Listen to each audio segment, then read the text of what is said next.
আমার নবী আপনার নবী দুল জাহানের বাদশা নবী রাহমাতাল লিল আলামিন তিনি জানিয়ে দিয়েছেন পৃথিবীর বুকে যত আল্লাহর ওলি গাউসে পাক পরম আব্দুল কাদের জিলানী রাদিয়াল্লাহু তাআলা থেকে কিয়ামতের পরবর্তী পর্যন্ত এই পৃথিবীর বুকে যত ওলি আল্লাহ যত আল্লাহর ওলি জন্ম হবে সকল আল্লাহর ওলিকে যদি তোমরা একটা পাল্লায় তুলে দাও আর একটা সাহাবীর ঘোড়ার খুরার নিচে 3 আঙ্গুলের এক চিমটি মাটি যদি একটা পাল্লায় তুলে দাও তাহলে ওই একজন সাহাবীর ঘোড়ার খুরার পায়ের নিচে 3 আঙ্গুলের এক চিমটি মাটির ওজন ভারী হয়ে যাবে।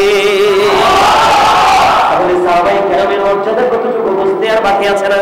বন্ধুরা আমার সাহাবায়ে কেরামদের এত মর্যাদা এত দাম কেন এই জায়গায় আপনাদেরকে কেন নিয়ে আসছি বন্ধু? মনোযোগ সহকারে আলোচনা না শুনলে বুঝবেন না। এই মুহূর্তে বাড়ির কথা চিন্তা করা বাদ দিতে হবে, ব্যবসার কথা বাদ দিতে হবে। এই মুহূর্তে আমি ঘুমিয়ে থাকতাম, এই ঘুমানোর চিন্তা বাদ দিতে হবে। কারণ আপনি যদি ভালো কাজ করতে পারেন আপনার জন্য চিরনিদ্রায় শায়িত রাখার ব্যবস্থা আমার আল্লাহ করেছে। যেই জায়গাটা দৈর্ঘ্য এবং প্রস্থে 70 গুণ প্রশস্ত হয়ে যাবে যদি আপনি মদিনাওয়ালার প্রেমিক হতে পারেন। দৈর্ঘ্য এবং প্রস্থে কত? 70 গুণ প্রশস্ত হয়ে যাবে, নূরের আলোয় আলোকিত হয়ে যাবে। সূরা বাকারার মধ্যে এসেছে ইনদা রাব্বিহিম ইউরযাকুন, ওই প্রিয় বান্দাদের জন্য আল্লাহ রাব্বুল আলামিন জান্নাত থেকে খাবার বরাদ্দ দিয়েছে। বলে হুজুর এখানে কেন আসলেন? বন্ধুরে আমার সাহাবায়ে কেরামের এত মর্যাদা আপনারা আমার দিকে তাকান। আজকে যারা এই যে কাঠমোল্লার দলেরা এই কথিত মৌলবীরা এই মিলাদুন নবীর বিরোধিতা করতেছে বন্ধু আমার দিকে তাকান। তখন খলিফা হযরত আবু বকর সিদ্দিক ঈদে মিলাদুন নবীর পক্ষে বলেছেন, হযরতে ওমর ঈদে মিলাদুন নবীর পক্ষে বলেছেন, হযরতে আবু বকর সিদ্দিক এবং ওমর রাদিয়াল্লাহু তাআলা এই দুইজনের মর্যাদা কেমন? আমার নবী দুইজনকে দুই হাতে ধরে মসজিদের দিকে রওনা হলেন আর নবীজির নূরানি জবান মোবারক দিয়ে বের হতে থাকলো। আজকে আমি তাদের দুজনকে যেমনি করে হাতে নিয়ে জান্নাতের বাগানের দিকে রওনা দিলাম, ওই কাল হাসরের দিন ও প্রেমিক উম্মতেরা তোমরা দেখতে পাবে আমি ওই দুজনকে নিয়ে জান্নাতে প্রবেশ করব। সুবহানাল্লাহ। আবু বকর সিদ্দিক রাদিয়াল্লাহু তাআলা আনহু, হযরতে ওমর, হযরতে উসমান, হযরতে আলী রাদিয়াল্লাহু তাআলা আনহু ঈদে মিলাদুন নবীর পক্ষে বয়ান দিয়েছেন। জুনায়েদ বাগদাদি ঈদে মিলাদুন নবীর পক্ষে বয়ান দিয়েছেন। ও বন্ধু হযরতে মারুফি কারকি রাহমাতুল্লাহি আলাইহি তিনি ঈদে মিলাদুন নবীর পক্ষে বক্তব্য দিয়েছে। এমনি করে করে বন্ধু উল্লাহলিকারে থেকে একজন আপনি যতগুলো সাহাবী নবীর প্রেমিকের কাছে যাবেন প্রত্যেকই ঈদে মিলাদুন নবীর পক্ষে আপনার সাপোর্ট দিয়েছেন, বক্তব্য দিয়েছেন। ঈদে মিলাদুন নবী আব্দুল্লাহ ইবনে আব্বাস পালন করেছেন এবং হযরতে আমার নবী আসার আগে যিনি পৃথিবীতে ছিলেন নবী হিসাবে হযরতে ঈসা রুহুল্লাহ পর্যন্ত তিনি নবীর আগমনের মিলাদের বার্তা দিয়েছেন। আমার চলে যাওয়া তোমাদের জন্য মঙ্গলময়, আমার চলে যাওয়া তোমাদের জন্য নিয়ামত। আমি চলে যাওয়ার পর এমন একজন নবী তোমরা পৃথিবীর বুকে খুঁজে পাবে যেই নবীর পায়ের জুতার ফিতা খোলার যোগ্যতা আমি ঈসার নাই। জোরে জোরে কন্যা সুবহানাল্লাহ। সাহাবায়ে কেরাম ঈদে মিলাদুন নবী পালন করেছেন, ঈদে মিলাদুন নবীর পক্ষে বয়ান দিয়েছেন। আজকের কাঠমোল্লা কথিত মৌলবীরা ঈদে মিলাদুন নবীর বিরোধিতা করে, তাহলে বোঝা যায় এদের মদিনাওয়ালার প্রতি প্রেম নাই। বলে হুজুর কেন বললেন মদিনাওয়ালার প্রতি প্রেম নাই? যারা দেখবেন আজকে যেই ছেলে জন্মগ্রহণ করার পরে একটা মেয়ে জন্মগ্রহণ করার পরে এটা মানুষ হবে না অমানুষ হবে বাবা মা কিন্তু জানে না। কথা বলেন জানে কি জানে না? আপনারা দেখবেন খেয়াল করবেন, আমার কথা বিশ্বাস করতে হবে না, আপনারা প্র্যাকটিক্যালি আপনাদের মহল্লায় আপনাদের এলাকায় খেয়াল করে দেখবেন যারা ঈদে মিলাদুন নবীর বিপক্ষে বক্তব্য দেয় আপনি দেখবেন তারা আবার কোনো ছেলের জন্মদিনে খাবার খাইতে দাওয়াত দিলে চলে আসে। কথা বলেন না কেন? এটা অত্যন্ত আপত্তিজনক এবং দুঃখজনক কথা হলো এই পৃথিবীর নরমাল এই পৃথিবীর একটা সাধারণ বাচ্চা আসার পরে এই তার জন্মদিন উপলক্ষে মিলাদ করানো হয়, খাবারের আয়োজন করা হয়। ওই যারা মিলাদুন নবীর বিপক্ষে যারা বক্তব্য দেয় তারা দেখবেন ওই বাড়িতে মিলাদ করতে চলে আসে, খাইতে চলে আসে। ঠিক কিনা বলে? যেই নবী না আসলে কোনো কিছুই হতো না। আসমান জমিন হতো না, 18,000 মাখলুকাত হতো না। ও বন্ধু, আপনারা জানেন কিনা জানি না, হাদিসে কুদসির মধ্যে এসেছে, লাউলা কানা মা জাফারতু রুবিয়াতি, আমি যদি আপনাকে প্রকাশ না করতাম, আমি প্রভুর প্রভুত্ব প্রকাশ হতো না। এখানে বুঝে নিতে হবে, যেই মদিনা ওয়ালা না আসলে আমরা আমাদের স্রষ্টার পরিচয় পর্যন্ত জানতে পারতাম না, আমরা আমাদের রব সম্পর্কে জানতে পারতাম না। এমন নবী এসেছে, কুল কায়নাত এসেছি, হাসিনি শুধু এই দুনিয়ার কথিত মুনাফিকগুলো। আমার নবীর আগমনে সমস্ত দুনিয়া হাসছে কিনা? বিশ্বাস করেন কি করেন না? আকাশের তারকাগুলো আসমান ছেড়ে জমিন পর্যন্ত চলে এসেছে শুধু আনন্দের কারণে। অন্যান্য নবীর মারা নবীর আগমনে খুশি হয়ে ওই জান্নাত ছেড়ে তার মা আমেনার নিভৃত জীর্ণ কুটিরের মধ্যে তার আগমন ঘটিয়েছে। জোরে জোরে কন্যা সুবহানাল্লাহ। ফেরেশতারা পর্যন্ত জমিনে কদম রেখেছে। আপনাদেরকে বুঝে নিতে হবে, এমন একজন নবী তিনি, যেই নবী না আসলে কোনো কিছু হতো না। আজকে আমরা সত্য এবং মিথ্যার পার্থক্য বুঝতে পারি কি পারি না? قد جاءكم الرسول بالحق من ربكم فآمنوا خير لكم। জোরে জোরে কন্যা সুবহানাল্লাহ। আমার আপনার পানের নবী আপনার আমার কাছে সত্য নিয়ে এসেছে। কি নিয়ে এসেছে? কথা জোরে বলেন না কেন? সত্য নিয়ে তিনি আমাদের কাছে এসেছে। এই সত্য যে তিনি এসেছে, আল্লাহর পক্ষ থেকে সত্য নিয়ে এসেছে। ফাআমিনু, সুতরাং তোমরা ঈমান আনো, এটার প্রতি তোমরা বিশ্বাস রাখো। যদি বিশ্বাস রাখতে পারো, আল্লাহ বলেছেন খায়রুল লাকুম, এটা তোমাদের জন্য অত্যন্ত কল্যাণকর এবং মঙ্গলময়। জোরে জোরে কন্যা সুবহানাল্লাহ। আপনার আমার জন্য আল্লাহর কাছ থেকে আপনার আমার কাছে সত্য নিয়ে এসেছে কে? যেই মদিনা ওয়ালা রাহমাতাল লিল আলামিন, এই সত্য এনেছেন যিনি, ওনার প্রতি বিশ্বাস রাখো, ওনার প্রতি শ্রদ্ধা রাখো, ওনার প্রতি ভালোবাসা রাখো, তাহলেই তুমি মঙ্গলজনক একজন বান্দা হিসাবে বিবেচিত হবে। জোরে জোরে বলুন না সুবহানাল্লাহ। বন্ধুরে আমার আজকে আলোচ্য বিষয় হলো নবীর সাথে যারা বেয়াদবি করবে তাদের অবস্থা কেমন হবে। কারণ ঈদ মিলাদুন নবীর আলোচনা, নবীর মর্যাদার আলোচনা, বন্ধুরে আমার নবীর প্রেমের আলোচনা ইতিপূর্বে আপনারা অনেকে শুনেছেন। আমি আজকে চিন্তা করেছি, আজকে আমি একটুখানি আলোচনা করব যে নবীর সাথে বেয়াদবি করলে একজন মানুষের কি অবস্থা হয়। জানার দরকার আছে না নাই? আরো জোরে বলেন, আছে না নাই? ইয়া রাসূলুল্লাহ, ইয়া হাবিবাল্লাহ, ইয়া রাসূলুল্লাহ, ইয়া হাবিবাল্লাহ, ইয়া রাসূলুল্লাহ, ইয়া হাবিবাল্লাহ। আমার মুতের নিদান কারে আসিয়া নবী গো, আমার শিয়রে দেখিব আপনাকে আপন নজরে। ইয়া রাসূলুল্লাহ, ইয়া হাবিবাল্লাহ, ইয়া রাসূলুল্লাহ, ইয়া হাবিবাল্লাহ। মুনকার নাকির আসিয়া সওয়াল করবে বসাইয়া, নিবেন পর্দা দয়ার নবী উঠাইয়া, সালাম জানাবো কদম ছুঁইয়া। ইয়া রাসূলুল্লাহ, ইয়া হাবিবাল্লাহ, ইয়া রাসূলুল্লাহ, ইয়া হাবিবাল্লাহ, ইয়া রাসূলুল্লাহ, ইয়া হাবিবাল্লাহ। নবী গো তোমার ভালোবাসা পাপ মুছে যায়, নবী গো তোমার ভালোবাসা পাপ মুছে যায়। ইয়া নবী, ইয়া নবী, ইয়া নবী, ইয়া নবী, ইয়া নবী, ইয়া নবী, ইয়া নবী, ইয়া নবী, ইয়া নবী, ইয়া নবী, ইয়া নবী, ইয়া নবী, নবী গো তোমার ভালোবাসা জান্নাত পাওয়া যায়, নবী গো তোমার ভালোবাসা জান্নাত পাওয়া যায়। বিআন্না লাহুমুল জান্নাহ, বিআন্না লাহুমুল জান্নাহ, বিআন্না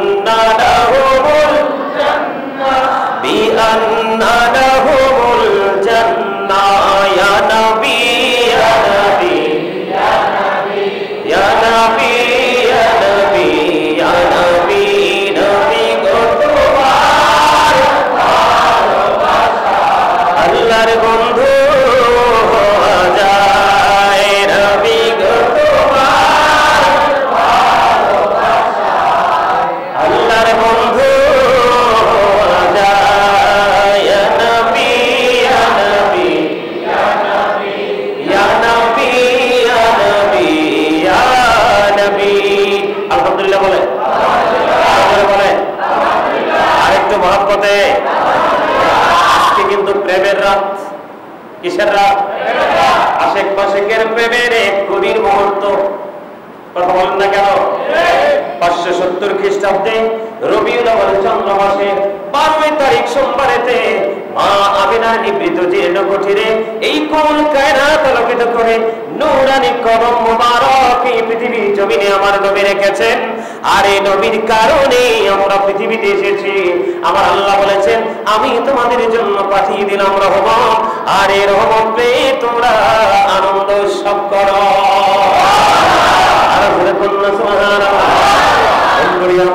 আমি আপনাদেরকে বলে দেই, আমার রাসূল বলেছেন, believers love the prophet, hypocrites don't love the prophet। আমার নবী বলেছেন, believers love the prophet, ঈমানদাররা নবীকে ভালোবাসবে।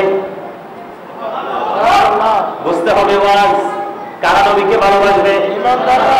আমার রাসূলকে ভালোবাসবে, আমার মদিনা ওয়ালাকে ভালোবাসবে কে রে? ও বন্ধু, সচ্চা ঈমানদারেরা, এটা আমার কথা নয়, এটা আল্লাহর প্রিয় হাবিব হাবিবুল্লাহর পবিত্র জবান মোবারকের কথা। আমার নবীজি আরো বলে দিয়েছেন, মুনাফিকরা নবীকে ভালোবাসবে না। আজকে আমরা নবীর প্রেমিক যারা, লক্ষ কোটি নবীর প্রেমিকেরা নবীর আগমনে মিলাদুন নবী পালন করতেছে, আর নবীর দুশমনেরা মুনাফিকরা মিলাদুন নবী যারা করে তাদের বিপক্ষে বয়ান দিচ্ছে। ঠিক কিনা বলে? শুধু নবীর পক্ষে নয়, তারা আল্লাহর ওলিদের পক্ষে বিপক্ষে পর্যন্ত কথা বলে। সেই বিষয় নিয়ে আমি পরে কথা বলবো। আগে আমি আপনাদেরকে বলে দেই, আল্লাহ রাব্বুল আলামিন কি বলে দিয়েছেন, ইন্নাল্লাযীনা ইউযুনাল্লাহা ওয়া রাসূলাহু লা'নাহুমুল্লাহু ফিদ দুনিয়া ওয়াল আখিরাহ ওয়া আ'আদ্দা লাহুম আযাবাম মুহিনা। জোরে জোরে বলেন আল্লাহু আকবার।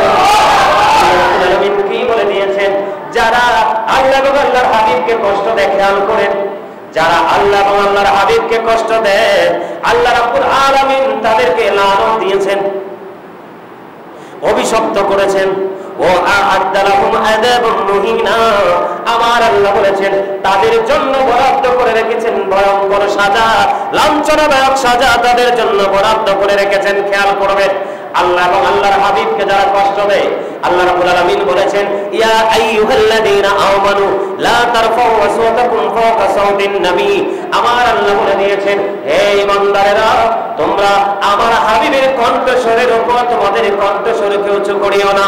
তোম পৃথিবীর বুকে যেমনি ভাবে একজন মানুষ আরেকজন মানুষকে সম্বোধন করে কথা বলো, একজন মানুষ আরেকজন মানুষের সাথে যেভাবে কথা বলো, আমার হাবিবের ক্ষেত্রে তোমরা সেইভাবে কথা বলো না। জোরে জোরে কন্না আল্লাহু আকবার। তাহলে রাসূলকে কষ্ট দিলে আল্লাহ কষ্ট পায়। কথা বলেন না কেন? আল্লাহ তাদের জন্য দুনিয়া এবং আখিরাতে তাদেরকে অভিশপ্ত করেছেন এবং তাদের জন্য ভয়ঙ্কর সাজার ব্যবস্থা করেছেন, এবং তার পাশাপাশি ঈমানদারকে আল্লাহ রাব্বুল আলামিন ডেকে এলান করেছেন, সাবধান করেছেন, ও ঈমানদারেরা, তোমরা যখন কথা বলো লাগাম দিয়ে কথা বলো, তোমরা যখন কথা বলো সচেতন হয়ে কথা বলো, তোমরা যখন কমেন্টস করো, তোমরা অত্যন্ত সূক্ষ্ম চিন্তার মাধ্যমে কমেন্টস করো। আমার হাবিব এক জিনিস, আর গোটা পৃথিবীর অন্য মানুষ আরেক জিনিস। কেনা বলে? আপনারা বলেন, মদিনা ওয়ালা এটা কোন পৃথিবীর সাধারণ কোন মানুষ নয়, যিনি আল্লাহর প্রিয় হাবিব হাবিবুল্লাহ, যেটা চিরস্থায়ী উপাধি দিয়ে আমার আল্লাহ পৃথিবীতে পাঠিয়েছেন। আমার নবীর মর্যাদা কোনো জায়গায় কম নেই। এই মদিনা ওয়ালা এমন একজন নবী, ওই নবী সম্পর্কে আপনি মিলাদুন নবী যারা পালন করছে, আপনি তাদেরকে বেদাতি বলতেছেন, তাদেরকে ইনকার করে কথা বলতেছেন। এটা হলো মুনাফিকের চরিত্র, কখনো কোনো ঈমানদারের পরিচয় হতে পারে না। এক্সাম্পল হাদিস শরীফের মধ্যে এসেছে, আপনার আমার পানে নবী তিনি বলেছেন, কাব ইবনে আশরাফকে হত্যা করার মতো কে আছো? খেয়াল করেন হাদিস শরীফ, কিন্তু আল্লাহ রাসূল বলেছেন, কাব ইবনে আশরাফকে হত্যা করার মতো কে আছো? তখন মুহাম্মদ ইবনে মাসলামা দাঁড়িয়ে গেলেন, ইয়া রাসূলুল্লাহ, ইয়া হাবিবাল্লাহ, নবী গো, আমি তাকে হত্যা করে ফেলবো। ইয়া রাসূলুল্লাহ, ইয়া হাবিবাল্লাহ, নবী গো, কেন তাকে হত্যা করে ফেলতে হবে? কেন তাকে পৃথিবী থেকে বিদায় করে দিতে হবে গো? আমার নবী বলেছেন সে আল্লাহ এবং আল্লাহ রাসূলকে কষ্ট দিয়েছে। বন্ধু, এটা আল্লাহর ঘর, জান্নাতের বাগান, যেই জান্নাতের বাগান কাল হাসরের ময়দানে প্রেমিক মুসল্লি ছাড়া জান্নাতে যাবে না।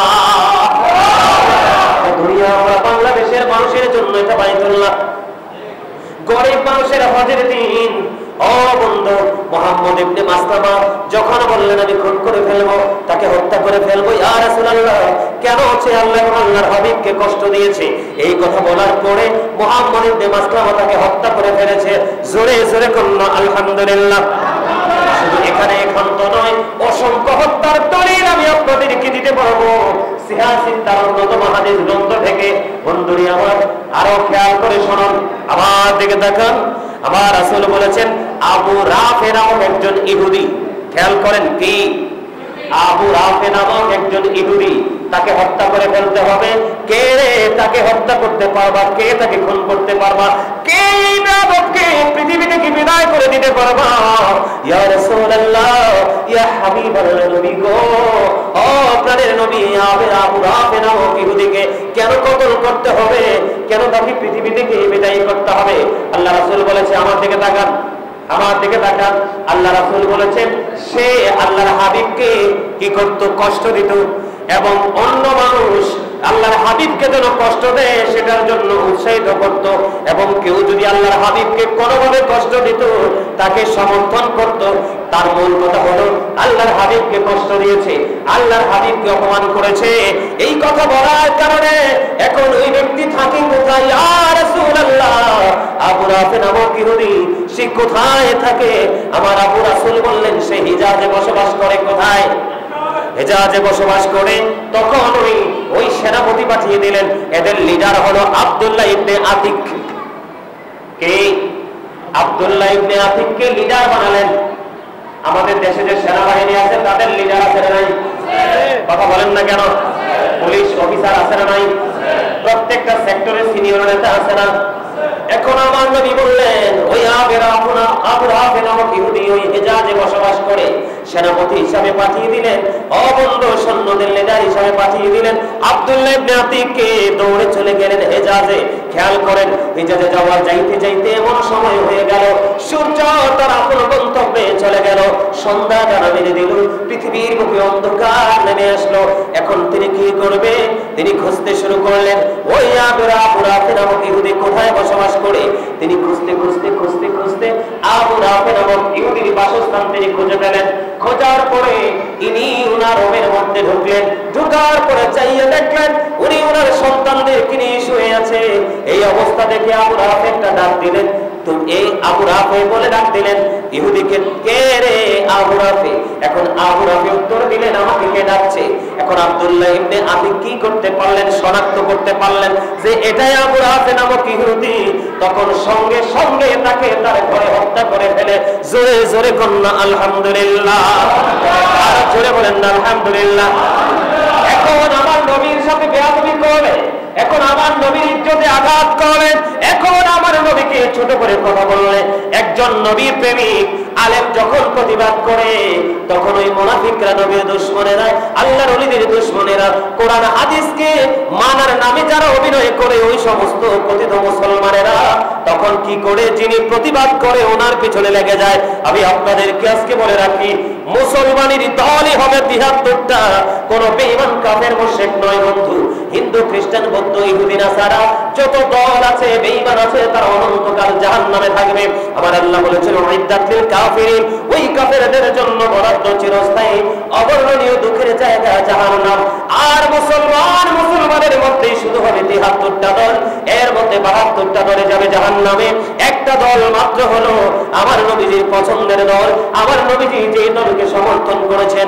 আমার রাসূল বলেছেন আহলুস সুন্নাহ ওয়াল জামাত, আহলুস সুন্নাহ ওয়াল জামাত ইজ দা বেস্ট পার্টি। আমার নবী বলেছেন এই দলগুলোর মধ্যে সবচেয়ে উত্তম দল হলো নবীর প্রেমিক সুন্নি জামাত, একমাত্র সুন্নি জামাত। আপনারা দেখবেন, আমি আপনাদেরকে বলি আপনারা খেয়াল করে দেখবেন নবীর বিরোধিতা করার সংখ্যা বেশি আর প্রতিবাদীর সংখ্যা খুবই কম। এটা দিন যত যাবে আরো কমে যাবে, দিন যত যাবে আরো ছোট হয়ে আসবে, কারণ ইমানদার গুলো পৃথিবী থেকে বিদায় হয়ে যাবে, ওই বন্ধু মুনাফিকরা পৃথিবীতে বিচরণ করবে, আর তখনই পৃথিবীতে ঘন ঘন গজব আসবে, একটার পর একটা গজব আস্তে আস্তে বন্ধু এই পৃথিবী কিয়ামত হয়ে ধ্বংস হয়ে যাবে। কারণ আমার নবীকে বাদ দিলে আপনি ইসলামের স্বাদ পাবেন না। কি পাবেন না? আমার রাসূলকে বাদ দিলে আপনি ইসলামের মজা পাবেন না। প্রকৃত ইসলামের নির্যাস হলো আপনার আমার প্রাণের নবী। এই জন্য আমি বলে থাকি প্রায় সময় বন্ধু, এই জন্য আমি প্রায় সময় বলে থাকি, আমার দিকে তাকান, যেই মুর্শিদ আল্লাহর ইচ্ছায় কাজ করে যায় সর্বদাই, সেই মুর্শিদের ইচ্ছায় আমি মিশে রয়েছি। দুজাহানের সুখের ভান্ডার তোমায় দিয়েছি, বলেন দুজাহানের সুখের ভান্ডার তোমায় দিয়েছি, বলেন দুজাহানের সুখের ভান্ডার তোমায় দিয়েছি। আল্লাহর ইচ্ছায় কাজ করো, রাসূল প্রেমিক মুর্শিদ ধরো, ঠিক কি না বলো? আল্লাহর ইচ্ছায় কাজ করো, রাসূল প্রেমিক মুর্শিদ ধরো, দুজাহানের সুখের ভান্ডার তোমায় দিয়েছি।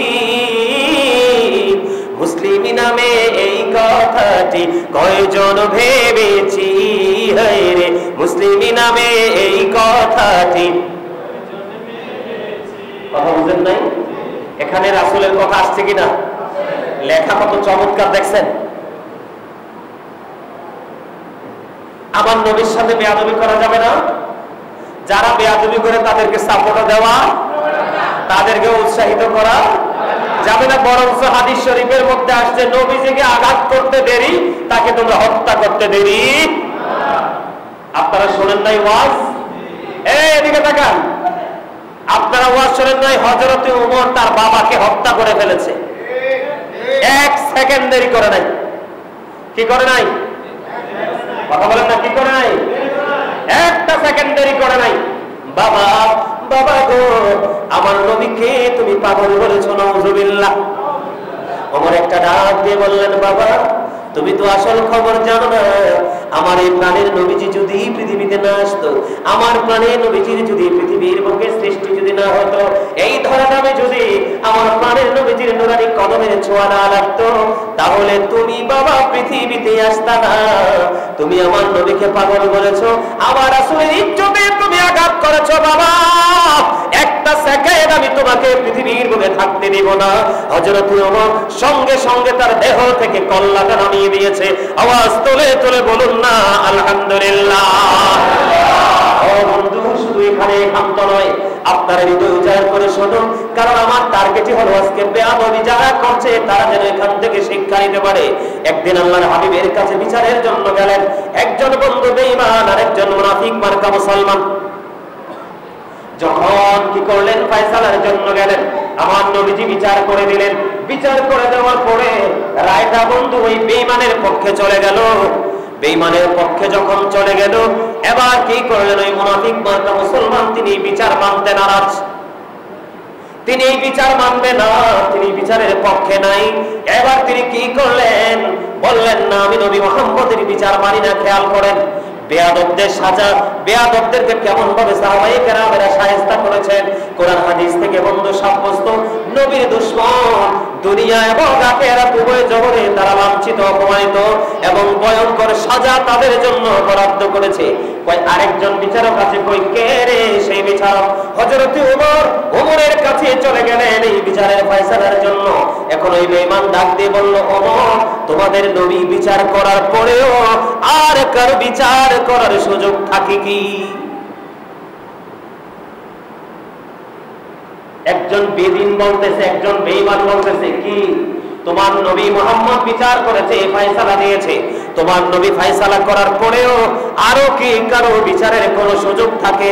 এবার ওমর ডাক দিয়ে বললেন, তাই নাকি? আবার রাসূল বিচার করেছে? কয় হ্যাঁ ওমর, হ্যাঁ তোমার নবী মুহাম্মদ বিচার করেছে। কয় তাহলে দাঁড়াও, তোমরা এখানে অবস্থান করো। এবার হযরত ওমর ভিতরে গেলেন, ভিতরে গিয়ে উন্মুক্ত তরবারি নিয়ে বের হয়ে আসলেন। আসার পরে ওই নামদারি মুসলমান, মুনাফিক মার্কানা মুসলমানকে সঙ্গে সঙ্গে ওমর কতল করে ফেললেন। জোরে জোরে কন্যা আলহামদুলিল্লাহ। ডেকে ডেকে বলে, খেয়াল করেন, ওমর ডেকে ডেকে বলে যে আমার নবী ফয়সালা করলো, আমার নবী সমাধান করলো, তুমি এটা মানতে পারছো না? তুমি আমার কোন জগতের মুসলমান? তোমাকে আমি মুসলমান হিসাবে মানি না। আমার নবীর কণ্ঠস্বরের উপর তুমি কণ্ঠস্বর উচ্চ করেছো। আমার নবী যেটাকে না বলেছে তুমি এটাকে হা করানোর চেষ্টা করতেছো। তার মানে আমার নবীর উপর তোমার হাত চলে গেছে, পৃথিবীতে থাকার অধিকার তোমার নাই। সঙ্গে সঙ্গে ওমর এবার কি করলেন? তাকে হত্যা করে ফেললেন। বন্ধু, এবার ওই বেঈমান কাফের একটা ডাক দিয়ে বললেন, ওমর, এই যদি হয় তোমার ধর্মের নমুনা, তোমাদের নবী মুহাম্মদের কাছে গেলাম, ওখানেও আমি ন্যায় বিচার পেয়েছি, আমার পক্ষে রায় এসেছে। এবার ওমর তোমার কাছে আসলাম, এখানে এসে আমি তোমার কাছে সঠিক বিচার পেয়েছি। ওমর, আমি বিশ্বাস করি রে, তোমাদের ধর্মের চাইতে মিষ্টি সুন্দর আর কোন ধর্ম হতে পারে না। আমাকে জলদি করে নিয়ে চলো তোমার মদিনার কামলেওয়ালার কাছে, আমি ওনার কাছে কালেমা পড়ে মুসলমান হয়ে যাব। আপনারা ইতিহাস পড়ে দেখেন, যোগ্য দক্ষ হক্কানি আলেমদের সাথে আপনারা বসে আলোচনা করে দেখেন, যোগ যোগ থেকে বন্ধু বেঈমান কাফেরেরা মদিনাওয়ালার সাথে প্রেমের দুই লাগাইয়া মদিনাওয়ালার প্রেমে পাগল হয়ে মুসলমান হয়েছে। আর আজকের এই দিনে সেই মুসলমানেরা তারা দাড়ি লাগাইয়া, টুপি লাগাইয়া, মসজিদের পবিত্র মিম্বরে দাঁড়াইয়া তারা আমার নবীর প্রেমের বিরোধিতা করে জোরে জোরে কন্যা নাউজুবিল্লাহ, আর জোরে কন্যা নাউজুবিল্লাহ।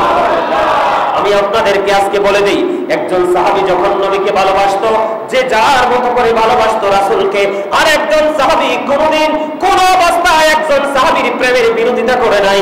তাহলে আপনারা মনে রাখতে হবে, ওই সময় একজন যখন নবীকে ভালোবাসতো, তার এই ভালোবাসাকে অন্যরাও সমর্থন করত। কি করত?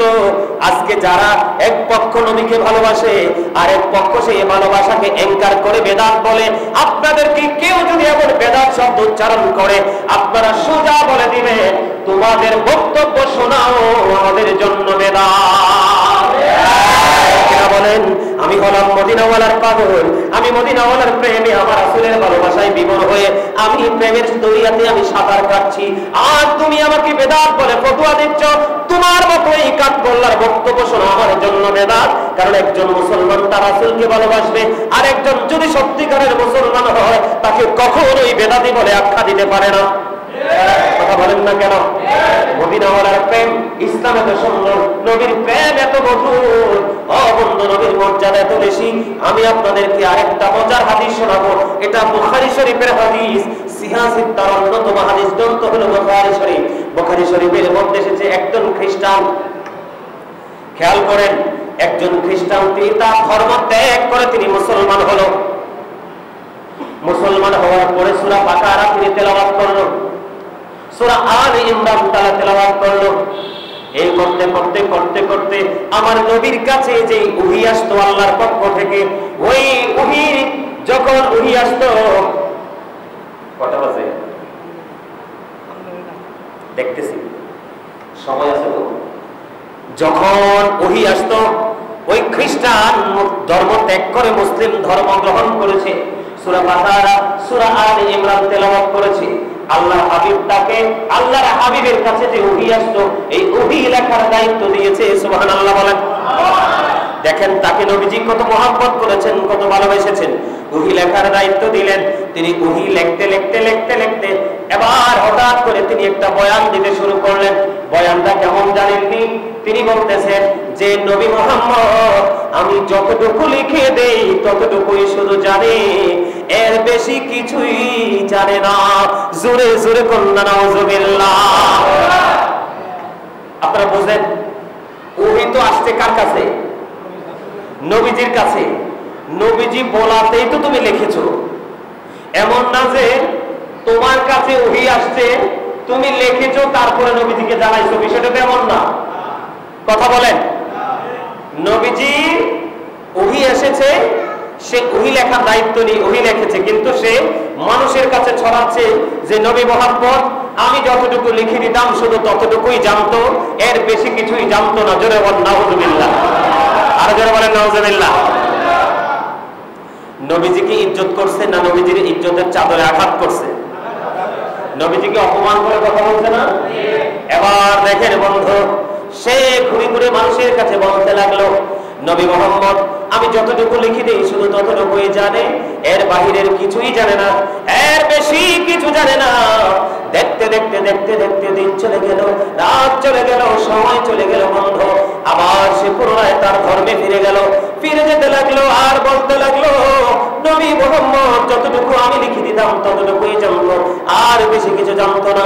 এমন করতে করতে দিন যেতে লাগলো, রাত যেতে লাগলো, দিন রাত যেতে যেতে যেতে যেতে হঠাৎ করে একদিন তিনি মৃত্যুর কোলে ঢলে পড়লেন, ইন্তেকাল করলেন।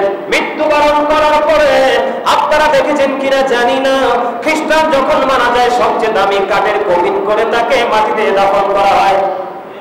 এটা জানেন না আপনারা? খ্রিস্টান মারা গেলে আপনার কফিনে দামি কাঠ দিয়ে বক্স বানিয়ে কফিন করে তাদেরকে কবরে দাফন করা হয়।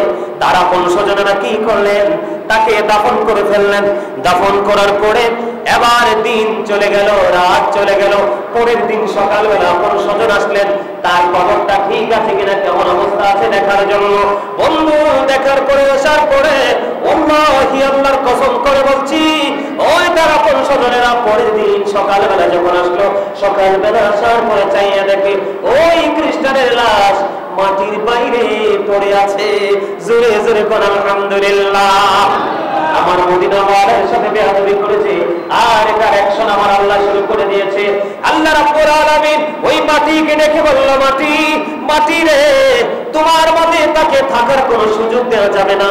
সে আমার মদিনার কামলে গয়না, আমার প্রিয় হাবিব হাবিবুল্লাহ, উম্মতের কান্ডারি আমার মদিনার নবী, আমার হাবিব হাবিবুল্লাহ, তার সাথে তাকে অপমান করেছে, তাকে ছোট করে কথা বলেছে। এই মাটির মধ্যে থাকার অধিকার তার নাই, মাটি তাকে তার ভিতর থেকে বের করে দিল। এবার বন্ধু ওই খ্রিস্টানের সঙ্গীরা কোন স্বজনেরা ডেকে ডেকে বলতে লাগলো এটা পৃথিবীর কোনো মানুষের কাজ নয়, নিশ্চয় এটা নবী মুহাম্মদ এবং তার সঙ্গীদের কাজ। জোরে কন্যা নাউজুবিল্লাহ। কেন এটা নবী মুহাম্মদ এবং তার সঙ্গীদের কাজ হবে? কারণ সে তাদের সঙ্গ ত্যাগ করেছে, তাদের চিন্তা। নাউজুবিল্লাহ একবার বলেন না। এই আজকে কি করলো, এই তার লাশটা যখন বাহিরে দেখলেন তারা আরো গভীর করে খনন করলেন কবরটাকে, আরো গভীর করে খনন করে আজকে আবার আরো গভীরে তাকে দাফন করলেন। আবারও দিন চলে গেল, রাত চলে গেল, এমনি করে করে চলতে চলতে চলতে চলতে বন্ধু যখন গভীর রাত শেষ হয়ে গেল, আবার পরের দিন সকালে আসলো। সকালে আসার পরে চাইয়া দেখে গতদিনের মতো আজকেও তার লাশটা মাটির বাইরে পড়ে আছে। আবার বলেন না আলহামদুলিল্লাহ। কোথায় পড়ে আছে? মাটির বাইরে পড়ে আছে। গতদিনের মতো আজকেও তারা বলতে লাগলো যেটা নবী এবং নবী মুহাম্মদের সঙ্গীদের কাজ। নাউজুবিল্লাহ। আসলে আমার নবীজির ওই দিকে খেয়াল নাই, কারণ এই দিকে তাকানো আমার খেয়াল নবী মদিনা ওয়ালার নাই। এটার অ্যাকশন নিচ্ছে কে? কথা বলেন না। আল্লাহ রাব্বুল আলামিন এবার কি করলেন বন্ধু? দ্বিতীয় দিনে আরো গভীর করে খনন করে তার লাশটা মাটিতে দাফন করে গেলেন। এরপরে দিন চলে গেল, রাত চলে গেল। তৃতীয় দিন আসার পরে আবার দেখেন তার এই লাশটা মাটির বাইরে পড়ে আছে। তার এই লাশটা যখন মাটির বাইরে পড়ে আছে, এবার তাদের টনক ধরেছে, এবার তাদের টনক ধরেছে। এরা বলল না না, এটা পৃথিবীর কোন মানুষের কাজ হতে পারে না, এত গভীর থেকে লাশ অত মাটির উপরে পড়ে যায়। বন্ধু হাদিস শরীফের মধ্যে এসেছে তৃতীয় দিন তারা স্বজনরা আর তার লাশ বন্ধু কবরে ঢুকায় নাই, কফিন বন্দি করে মাটির নিচে পুঁতে নাই, এটাকে মাটির উপরে ফেলেই তারা চলে গেছে। জোরে কন্যা আলহামদুলিল্লাহ। আরো জোরে বলেন। আমি আপনাদেরকে একটুখানি বলি, বাংলাদেশের একটু ইতিহাস খুলে দেখেন, পিছনটা ব্যাকগ্রাউন্ড একটু ঘুরে দেখে আসেন। আমার নবীর সাথে যারা বেয়াদবি করেছে, আল্লাহর নবীদের সাথে যারা বেয়াদবি করেছে, তাদের বিদায় বেলাটা মোটেও ভালো ছিল না। ঠিক কিনা বলেন? তাদের কারো জবান আল্লাহ নষ্ট করে দিয়েছে। যারা আল্লাহ ওদের পা মাদার ভেঙে দিতে চেয়েছে তাদের পা আল্লাহ পছন্দ দিয়েছে। ঠিক কিনা বলেন? আপনারা একটুখানি পিছনের দিকে তাকাইলে দেখতে পাবেন আমার মদিনা ওয়ালার সাথে এবং আল্লাহর হক্কানি ওলিদের সাথে যারা দুশমনি করেছে একটা লোক বিদায় বেলায় ভালোভাবে যাইতে পারে নাই। আপনারা দেখেছেন বন্ধু, মদিনা ওয়ালার মিলাদকে নিয়ে অ্যাঙ্কার করেছেন, তাবারক নিয়ে অ্যাঙ্কার করেছেন, মিলাদুন নবীতে অংশগ্রহণ করা নিয়ে অ্যাঙ্কার করেছেন, কিন্তু যারাই করেছেন তারা কেউ পৃথিবী থেকে ইজ্জত নিয়ে যেতে পারে নাই। কথা বলেন না কেন? এই জন্য বলেছি ঈদ মিলাদুন নবীর বিরোধিতা করলে আরো বেশি করে করবেন। কারণ আমি আপনাদেরকে বলি, আপনাদেরকে কেউ যদি বলে মিলাদ বেদাত, কি মিলাদ বেদাত বা মিলাদুন নবী উদযাপন করা বেদাত, আপনারা একটা কথা বলে দেবেন, একদম সোজা করে বলে দেবেন, মিলাদ মানে হলো নবীজির আগমন, নবীজির নূরানি শুভ আগমন, নবীজির বিলাদত মুবারক। ও বন্ধু, আমি আপনাদেরকে আরেকটা মজার কথা বলি। অনেকেই বলে এই দিন তো নবীজির জন্মদিন। কোন দিন? আমি আজকে আপনাদেরকে বলে দেই, আবার নবীজির জন্ম কবে, কোন দিন, কোন সনে, এটা পৃথিবীর কোন সৃষ্টি জানে না। এটার খবর একমাত্র আমার আল্লাহর কাছে। কার কাছে? কেন বলে? কেন? আল্লাহ রাব্বুল আলামিন আসমান, জমিন, চন্দ্র, সূর্য সকল সৃষ্টির ক্ষেত্রে একটা শব্দ ব্যবহার করেছে, যেই শব্দটা হলো খলাকা শব্দ ব্যবহার করেছে। তার মানে খলাকা মানে সৃষ্টি শব্দ ব্যবহার করেছে। আর আপনার আমার প্রাণের নবীর ক্ষেত্রে আমার আল্লাহ আরসালনাকা শব্দ ব্যবহার করেছে। আওয়াজ করে তোলে বলেন না সুবহানাল্লাহ। এটা নবীজির মর্যাদা বোঝানোর জন্য বলছি। আল্লাহ কি বলেছে? কথা বলে না? আরসালনাকা বলেছেন, আরসালনাকা মানে পাঠাইছি। সুবহানাল্লাহ কন্যা। জন্ম এক জিনিস আর আসা আরেক জিনিস। নবীজির ক্ষেত্রে আল্লাহ কোরআনের কোন আয়াতে আল্লাহ রাব্বুল আলামিন খলাকা শব্দ ব্যবহার করে নাই। ওমা আরসালনাকা ইল্লা রাহমাতাল লিল আলামিন। আমি আপনাকে রহমত হিসাবে পাঠাইছি, তার মানে আরসালনাকা শব্দ এখানে আছে। ওয়াজ বুঝে নেন, নবী কি জিনিস বুঝে নেন। আল্লাহ রাব্বুল আলামিন আরো বলেছেন, ওয়া আরসালনাকা ইল্লা কাফাতাল লিন-নাসি বাশীরাও ওয়া নাযীরা। আপনি সাহেব আসেনিও? আসেনি আপনি সাহেব? তোমার জোরে কোন? আমি মুসল্লিরা নাইলে আবার কই বুঝো হুজুরে নবীর পক্ষে কি বেশি বানায় বলতেছে। আল্লাহ রাব্বুল আলামিন এই আয়াতে বলেছেন, ওয়া আরসালনাকা ইল্লা রাহমাতাল লিল আলামিন। আল্লাহ আবার বলেছেন, ওয়া আরসালনাকা ইল্লা কাফাতাল লিন-নাসি বাশীরাও ওয়া নাযীরা। আল্লাহ রাব্বুল আলামিন আল্লাহর হাবিবকে বলছে, হাবিব আমি আপনাকে পাঠিয়েছি সাক্ষী হিসাবে, সুসংবাদদাতা হিসাবে, এবং ঘরে মদিনা ওয়ালাকে ভালোবাসবে তাদের জন্য সুসংবাদ। আর যারা মদিনা ওয়ালাকে ভালোবাসবে না, ওই আবু রাফের মতো, ও বন্ধু কাব ইবনে আশরাফের মতো, ওমরের বাবার মতো, আর অন্যান্য জনের মতো পৃথিবী থেকে লাঞ্ছিত অপমানিত হয়ে যেতে হবে। জোরে জোরে কন্না নাউজুবিল্লাহ। তাহলে এখানে বুঝেন যে নবীজিকে তারা আমাদের মতো মনে করে, এই জন্য মনে করে নবীজির আগমনে এত খুশি করার কি আছে। আপনারা আপনাদের সানি ইমাম, আমাদের সানি ইমাম থেকে একটা ভিডিও কেউ দেখছেননি? আমি ওনার কাছে পাঠাইছি ভিডিওটা। যারা নবীজির মিলাদকে বেদাত বলে, এটা স্মৃতি হিসাবে রাখলাম। গত শুক্রবার, তার মানে 5 তারিখ, আমি এখান থেকে জুমা পড়াই এই প্রোগ্রামে চলে গেছি। এই প্রোগ্রামটাতে প্রবেশ করার রাস্তা 3টা। কয়টা? আমরা যেই রাস্তা দিয়ে প্রবেশ করেছি, এই সাইডের ভিডিওগুলো খেয়াল করেন। আমরা যেই সাইড দিয়ে প্রবেশ করেছি মাহফিলে, ওই সাইডের ভিডিওগুলো শুধু ওনার কাছে পাঠিয়েছি। আপনারা অবাক হয়ে যাবেন, 4 কোটি টাকা ব্যয় হয়েছে সেই মাহফিলে। আল্লাহর এত আস্তে সুবহানাল্লাহ। কত কোটি? 1 কোটি টাকা কত লাখে হয় জানেননি? 100 লাখে 1 কোটি। তাহলে 400 লক্ষ টাকা খরচ করে আমার নবীর মিলাদ উদযাপন করেছে। আল্লাহি বন্ধু, আমি আমার গাড়ি থেকে যেদিকে তাকিয়েছি আমি মুগ্ধ হয়েছি। পরক্ষীণ দৃষ্টি দিয়ে আমি তাকিয়েছিলাম। আপনি বলেন ওই এরিয়াতে কি আলেম ওলামা, যোগ্য দক্ষ আলেম ওলামা ছিল কি ছিল না? তাহলে তারা কি জানে না? ওখানে প্রধান অতিথি হিসাবে, চিফ গেস্ট হিসাবে আমি গিয়েছি 3য় দিনে।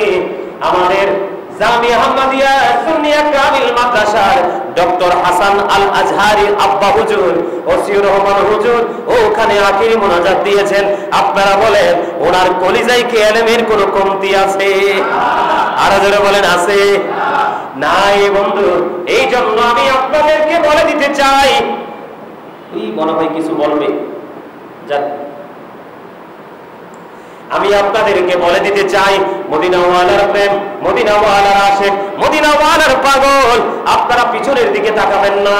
কারণ আল্লাহর হাবিবকে আল্লাহ সৃষ্টি করেছেন সবার আগে, পাঠিয়েছেন সবার পরে। নবীজি রবিউল আউয়াল চন্দ্র মাসের 12 তারিখে 570 খ্রিস্টাব্দে তিনি পৃথিবীর বুকে আগমন করেছেন। এই জন্য আল্লাহর হাবিবকে এমন মর্যাদা দিয়েছেন। জিবরাইলকে আমার রাসূল প্রশ্ন করলেন, জিবরাইল তোমার বয়স কত? ইয়া রাসূলুল্লাহ আমার বয়স কত আমি বলতে পারবো না, আমার জীবনের একটা ঘটনা আমি বলতে পারবো। তোমার জীবনের ঘটনাটা কি?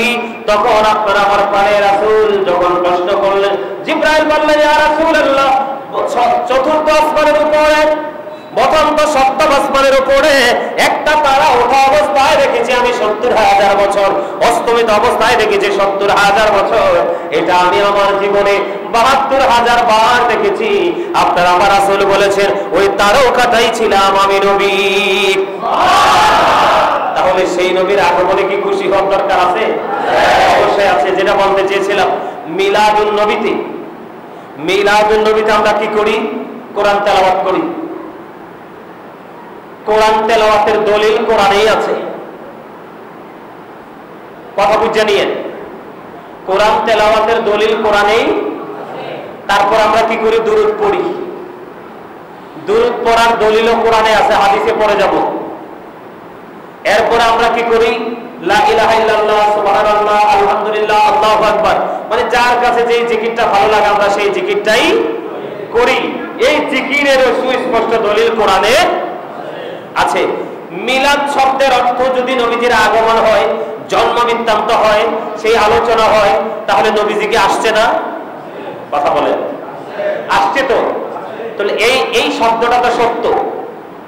এই শব্দটা কি? তো নবীজির আশাটা সত্য, কোরআন থেকে প্রমাণিত, হাদিস থেকে প্রমাণিত। তো নবীজির আশাকে কেন্দ্র করে আমরা কি করব? আনন্দ করব। তো আনন্দিত হয়ে আমরা কি করব? কোরআন তেলাওয়াত করব, দুরূদ পড়ব, জিকির করব, দান সাদাকা করব, মানুষকে খাওয়াবো। আল্লাহর সন্তুষ্টিজনক যে কাজগুলো আছে সেই কাজগুলোই আমরা করব। ঠিক কিনা বলেন? আমার কথা কি বুঝতে পারছেন? তো সবগুলো দলিলই কোরআনে আছে। কি আছে? সবগুলো দলিল কোরআনে আছে। সম্মানিত উপস্থিতি, যাই হোক, তো এগুলো আসলে আপনারা জানেন, তারপরে আমি আবার আপনাদেরকে একটু জানিয়ে দিলাম। কি করলাম? আপনাদেরকে আমি জানিয়ে দিলাম। কথা কি বুঝতে পারছেন? এটা আপনারা বুঝে রাখবেন যে আপনি নবীকে ভালোবেসে আমল করতে পারেন না পারেন, কিন্তু নবীর সাথে বেয়াদবি করা যাবে না। এই যে রিসেন্ট একটা বাংলাদেশে একটা ঘটনা ঘটছে। কি ঘটছে? নুরা পাগলা গোয়ালন্দতে কি নুরা পাগলা নামে একজন পাগলের লাশ কয়েকদিন পরে কবর থেকে উঠিয়ে তৌহিদি জনতার নামে ওই যারা নবীর দুশমন, নবীর দুশমন, 5ই আগস্টের পরে আপনার অসংখ্য মাজার ভেঙেছে। কথা বলেন না কেন? বিভিন্ন অজুহাতে। শরীয়তপুরে এক মাজারের যে দেহাবশিষ্ট ছিল, যে মাজারের মাঝখানে আগুন লাগিয়ে দিয়েছে। এই গত কয়েকদিন আগে নুরা পাগলা নামে এক পাগলের মাজার, সে নাকি নিজে কালেমা বানাইছে, সে নাকি নিজেকে ইমাম মাহদী দাবি করছে। আপনারা বলেন, একটা মানুষ যখন মারা যায় তখন আপনি সে ভালো করলেও তার ফল ভোগের জায়গা কবরে চলে গেছে, খারাপ করলেও তার শাস্তির জায়গা কবরে চলে গেছে। সে যদি ভালো করে থাকে ওখানে সে নিয়ামত পাবে, আর যদি সে খারাপ করে থাকে সেখানে তার সাজা হবে।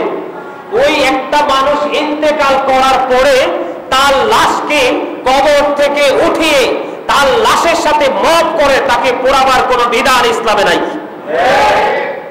তোমরা যদি জানতে যে এই নুরা পাগলা যে ইসলাম বিদ্বেষী কাজ করেছে, কোরআন হাদিস বিরোধী কাজ করেছে, তোমরা যদি সত্যিকারের সৎ উদ্দেশ্যবান ব্যক্তি হতা, তাহলে তোমাদের কাজ ছিল কি, ইনি জীবন্ত থাকতে তোমরা ওনার অপরাধগুলো ধরিয়ে দেশের যে রাষ্ট্রীয় যে আইন আছে আইনের আওতায় এনে তার বিচারের কাঠগড়া দাঁড় করানো উচিত ছিল। ঠিক কিনা বলেন? আর যারা বলেন। সম্মানিত উপস্থিতি, এইভাবে করে করে করে করে তারা একটা একটা একটা একটা করে, আপনারা দেখেন নাই ময়মনসিংহে শেরপুরে আল্লাহর ওলির কিন্তু ওখানে কোনো মাজার নাই, ওখানে একজন বুজুর্গ লোক আছে, তার প্রেমে মানুষগুলো একত্রিত হয়। দেখেন নাই ময়মনসিংহে ডেক ডেকসি হাড়ি পাতিল গরু মহিষ গাছপালা পর্যন্ত কেটে নিয়ে আসছে, আসছে কি আসছে না? এরাই নবীর দুশমন, এরাই ওলির দুশমন। আমি আপনাদেরকে বলে রাখি আজকে আল্লাহর হাবিব বলেছেন তোমরা তোমাদের সন্তানদেরকে তিনটি বিষয় শিখাও। কয়টি? একটা হলো নবীর প্রেম, একটা হলো নবীর আহলে বাইতের প্রেম, আর একটা হলো কোরআন তেলাওয়াত। আপনি আপনার সন্তানকে এই শিক্ষা দিতে হবে সুন্নিয়ত কি। আপনি নফল নামাজ পড়ার নাম সুন্নিয়ত করা, সুন্নত পড়ার নাম কিন্তু কি না? সুন্নি না। আকীদাকে বিশ্বাস করার নাম হলো সুন্নিয়ত। কথা কি বুঝতে পারছেন? তো সম্মানিত উপস্থিতি, আমাদের দেশে যেইভাবে চলতেছে, আমরা যারা আহলে সুন্নাত ওয়াল জামাত, আমরা নবীকে ভালোবাসি, সাহাবায়ে কেরামকে ভালোবাসি, সাহাবায়ে কেরাম থেকে ধরে আজকে পর্যন্ত আল্লাহর ওলিদের মাধ্যমে আমরা ইসলাম পেয়েছি, আমরা তাদেরকে ভালোবাসি। সম্মানিত উপস্থিতি, সবাই চোখ কান খোলা রাখবেন, সবাই সচেতন থাকবেন। আমাদের আশেপাশে বুজুর্গ আল্লাহর ওলিদের মাজার আছে না নাই? আস্তে আস্তে করে আমাদের আশেপাশে যে আল্লাহর ওলিদের মাজার আছে, এখানে হামলা আসতে পারে। এই জন্য আমাদেরকে সচেতন থাকতে হবে, আমাদেরকে এলার্ট থাকতে হবে। আর এই ন্যাক্কারজনক ঘটনার জন্য আমরা সবাই তীব্র নিন্দা এবং প্রতিবাদ জানাই। এই ঘটনার জন্য আবারও পুনরাবৃত্তি না হয়, আমরা সেই জন্য সজাগ থাকবো। আমরা আল্লাহর কাছে দোয়া করবো আমাদের দেশে ন্যায় পরায়ণ একজন বাদশাহ, একজন রাজা, একজন সরকার যেন আল্লাহ আমাদেরকে উপহার দেন। আল্লাহর কাছে আমরা সবাই সেই প্রত্যাশা করি, ঠিক কিনা বলেন? আমাদের দেশের অবস্থা খুবই খারাপ, মানুষ ঘরে বাইরে রাস্তায় কোথাও নিরাপদ নয়। আজকে 12টার সময় কালিয়াজুরিতে মা মেয়ে দুজনকে ঘরে ঢুকে হত্যা করা হয়েছে এই এলাকাতে, এই এলাকা। আমি শুনেছি কালিয়াজুরি এই এলাকা। আচ্ছা, ওখানে থাকে মানুষগুলো এই এলাকা। এবার চিন্তা করেন এই দেশে মানুষ কোথায় যাবে? এই জন্য আপনাকে আমাকে সবাইকে সচেতন থাকতে হবে, এলার্ট থাকতে হবে। দেশটা আমার, এই দেশের মানুষগুলো আমার। কেউ যদি অন্যায় করে আমরা তাকে ভালোবেসে আদর দিয়ে তাকে শুধরে দিব, আর ভালো কাজ যদি করে তাকে আমরা আরো বেশি উৎসাহিত করব। সম্মানিত উপস্থিতি, আল্লাহ যেন আমাদেরকে মদিনা ওয়ালার পাগল হিসাবে, নবী প্রেমিক ওলি প্রেমিক হিসাবে যেন আল্লাহ আমাদেরকে কবুল করেন। সকলে বলুন আমিন। এই বলে আমি আমার সংক্ষিপ্ত আলোচনা শেষ করছি। ওয়া আখির দাওয়ানা আলহামদুলিল্লাহি রাব্বিল আলামিন। ছোট্ট আরেকটা মাসালা আমি আজকে আপনাদেরকে বলবো। আমি বলেছিলাম এক একদিন এক একটা বলবো। বলবো কি? ছোট্ট একটা। আপনাদের এলাকায় দাওয়াত হয় না? আপনাদেরকে মানুষ দাওয়াত দেয় না? বিয়েতে, মুসলমানিতে, বিভিন্ন অনুষ্ঠানে দাওয়াত দেয় না? একজন দাওয়াত দিলে দুইজন যাননি, তিনজন যাননি। অনেকে আবার দাওয়াত রেখে মিস করেননি। করেন তো? অবশ্যই করেন। এটা বললে কিন্তু হবে না। আমার দিকে তাকান। আমি এটা হাদিস শরীফ থেকে স্পষ্ট। এই ব্যাধিটা আমাদের সমাজের মধ্যে কঠিন ভাবে ছড়াচ্ছে।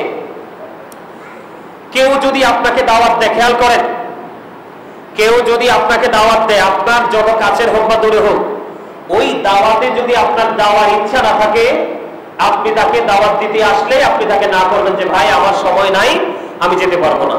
এটা গেল একটা। আর আপনাদের ফ্যামিলিতে যদি একজনকে দাওয়াত দেয়, একজনের দাওয়াত রেখে কখনোই দুজন যেতে পারবেন না।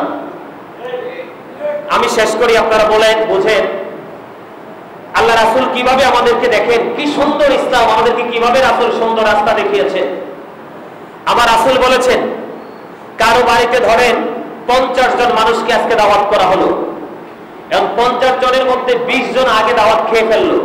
কেউ তার আদরের নাতি নিয়ে গেছে, কেউ তার বাচ্চা নিয়ে গেছে, কেউ তার ভাতিজা নিয়ে গেছে। এমনি করে করে ধরেন 20 জনের সাথে একটা একটা করে বাচ্চা নিয়ে গেল, বা 20 জনের সাথে আরো 20 জন নিয়ে গেল। খাবারের আয়োজন কিন্তু 50 জনের। কত জনের? খাবারের আয়োজন হলো 50 জনের। এখন 20 জন মানুষের সাথে যদি আরো 20 জন যায়, তাহলে 40 জনের খাবার শেষ। মূল দাওয়াতি সংখ্যা আরো বাকি আছে কতজন? 30 জন। কতজন? ওই দিক দিয়ে তার ব্যাগে খাবার আছে কত জনের? মাত্র 10 জনের। আরো 20 জনের খাবার শর্ট পড়বে। এই 20 জনের খাবার যদি শর্ট পড়ে, অতিথিরা আসার পরে সে সময় মতো খাবার দিতে না পারে, সে কিন্তু সিরিয়াস ভাবে লজ্জিত হয়, অপমানিত হয়। যে ব্যক্তিগুলো ওনাকে না জানিয়ে, কি করে ওনাকে না জানিয়ে যে 20 জন মানুষ অতিরিক্ত একজন করে করে নিয়ে গেছে, এই লজ্জার দায় ওই 20 জনকে নিতে হবে। এই গেল একটা বিষয়। আরেকটা বিষয় হলো, আপনারা 10 জন দাওয়াত রেখেছেন, কয়জন? 5 জন মাত্র দাওয়াত অ্যাটেন্ড করেছেন। কতজন?